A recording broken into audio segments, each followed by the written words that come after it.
Do I look tired? Probably, because I am tired.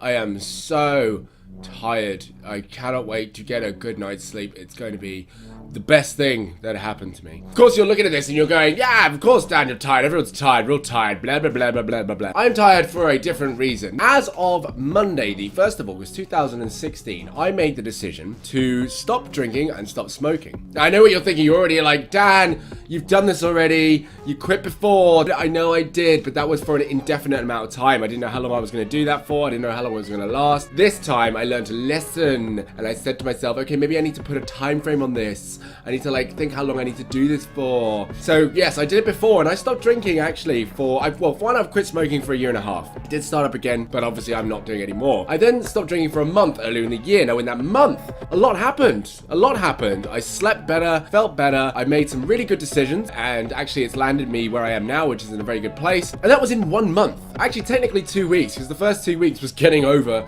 quitting drinking, which I will get to later. But that was only in 2 weeks, actually, to be fair. And then I kind of started doing it again. So I thought, okay, so that was 1 month, 2 weeks. What happens if I do that for a whole year? And so, yes, until the 1st of August, 2017, I plan to not touch a single drop of alcohol. Now, I have to be careful because I work in hospitality, but ultimately the idea is I will not drink socially and I will not drink therapeutically. And that leads me on to why I built on a strong relationship with drinking, but I think it's more closely linked to Stockholm Syndrome, I think, where I just got cozy with alcohol because it was always there. It was always there.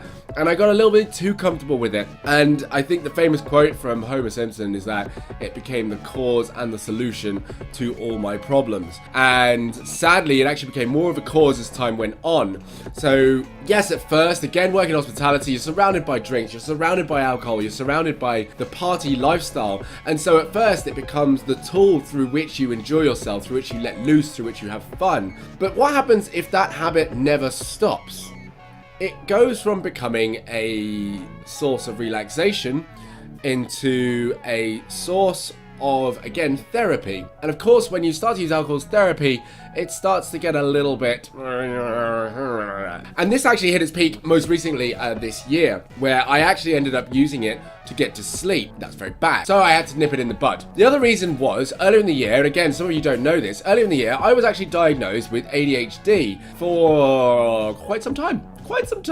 I went through tests and I did obviously background research and so on and so forth. And yes, it turns out I have ADHD. What a lot of you will think straight away is that basically that explains everything. But the other side of ADHD, unfortunately, is things like constant failing relationships, constantly having to change jobs, constantly changing your career, not being able to focus on things, not being able to study very well. It actually leads to anxiety, low self-esteem, depression. It leads into a lot of unfortunate things. Now, of course, when you couple drinking with that, you end up with a cocktail for disaster. So after that happened, that was actually when I stopped drinking the first time. So I was like, right, I'm going to go and just nip that all in the bud. I'm going to stop that right there because that doesn't look like it's going anywhere good. And it genuinely wasn't. The other reason was that in the month that I had stopped before, so many good things had happened. And I just thought, well, why not try it again? Let's do that again because it got me this far. As you know, some of you, I changed my career going into presenting, going into voiceover work, and that's actually gone really well. I'm getting paid work. I'm actually already, getting paid work. I don't even have to start out working for free. I'm already getting paid for doing what I do. So that's really good considering. So that career has already hit the ground running, which is fantastic. So I'm thinking, all right, that was only from 1 month where I decided to make some decisions to make my life better. When I was in the right frame of mind, when I was thinking straight and clearly, So yeah, let's multiply that by 12. And hopefully by the end of the year, I will have made it out of hospitality altogether. So, why am I doing this video? Well, actually, the biggest reason I'm doing this video is a very personal one in the sense that this goes without saying, but I probably want to go into detail as to exactly why. This is really, really hard. And I apologize to the people who I told that this would be easy. Now, I think what I meant when I said it was easy was that when the day comes around, when the 1st of August comes around, it'll be easy for me to just say no. That part's easy. I can say no because whenever the option of alcohol or nicotine is put in front of me, I remember why I quit. I remember I have that motivation to stop. The problem is everything else surrounding that. So I can think to myself, I'm going to be healthier, I'm going to have better skin, I'm going to have whiter eyes, I'm going to have better breath perhaps, I'm going to lose some weight, I'll be able to breathe to my full lung capacity, I probably won't get cancer. So what I'll do is I'll list the side effects of quitting just to give you an idea of exactly what this last week has been like for me. Because it's here we go. Dr. Sarah Jarvis of DrinkAware's Medical Advisory Panel points out that psychological symptoms, why am I doing this? That's not what it says, are very common, and not just if you're a really heavy drinker. You can have short-term problems, even with relatively low levels of alcohol consumption, if you become used to drinking really regularly.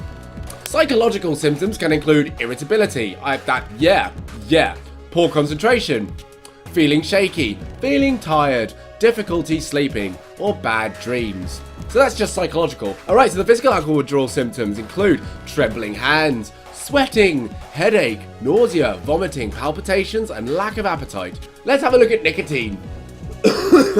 So, symptoms of nicotine withdrawal include intense cravings for nicotine, tingling in the hands and feet, sweating, nausea, intestinal cramping, headaches, coughing, sore throat, insomnia, and difficulty concentrating. So I've doubled down on some of these this week. I have doubled down, which obviously makes me think, was this actually a good idea? Of course it was a good idea, but was it really a good idea? Probably not. But it's been really hard, really hard to get through that. And actually, one of the biggest struggles I found, particularly in my area of work. Now, if you imagine that you have lived predominantly working in an industry that harvests, not alcoholics, people who enjoy to drink alcohol, perhaps some alcoholics, but you know what I mean, right? People who like to drink, people who drink socially, people who drink for research, people who drink for therapy, people who drink. This is like all of the drinkers under one umbrella here. So even the people you serve might be alcoholics, you know? You'll get regulars who come in every day for their 4 or 5 pints. So when you make the decision that you're going to cut alcohol out of your life, this is one thing that I actually did not consider. There is no support group in your circle of friends. There's none. There's not one person.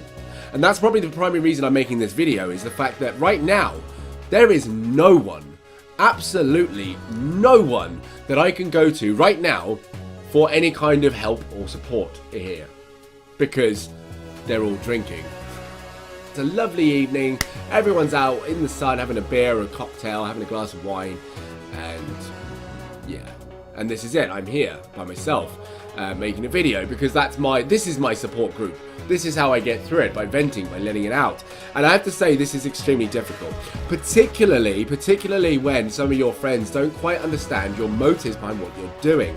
Because of course, they're used to the idea of drinking alcohol. They're used to this idea of, come on, 1 pint, it's fine. What they don't realize is that 1 pint is never 1 pint. It's not. And of course, when it goes from there, it's just the dark spiral back down to where you were, which is in the absolute shit.